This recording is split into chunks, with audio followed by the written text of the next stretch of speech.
دیکھیں جو شیئرز کا کاروبار ہے نا اسٹاک ایکسچینج میں، تو اس میں مختلف صورتیں ہوتی ہیں شیئرز کے کاروبار کی۔ تو موٹی موٹی شرائط یہ ہیں کہ ایسی کمپنی کا شیئر خریدنا جس کا اصل کاروبار جائز ہے۔ نمبر دو، وہ کمپنی وجود میں آ چکی ہو، یعنی اس کے منجمد اثاثے وجود میں آ چکے ہوں، سارا سرمایہ نقدی کی شکل میں نہ ہو۔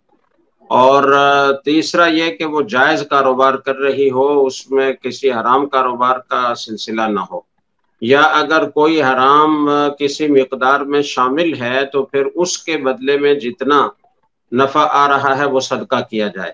اور اس کے علاوہ جو ان کی سالانہ میٹنگ ہوتی ہے اس میں جو ان کے سودی معاملات ہیں، جو غیر شرعی معاملات ہیں، ان کے خلاف آواز اٹھائی جائے۔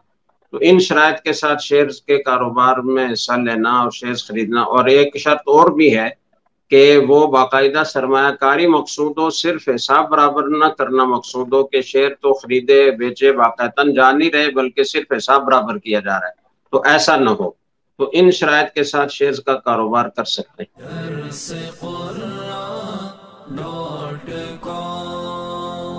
www.darsequran.com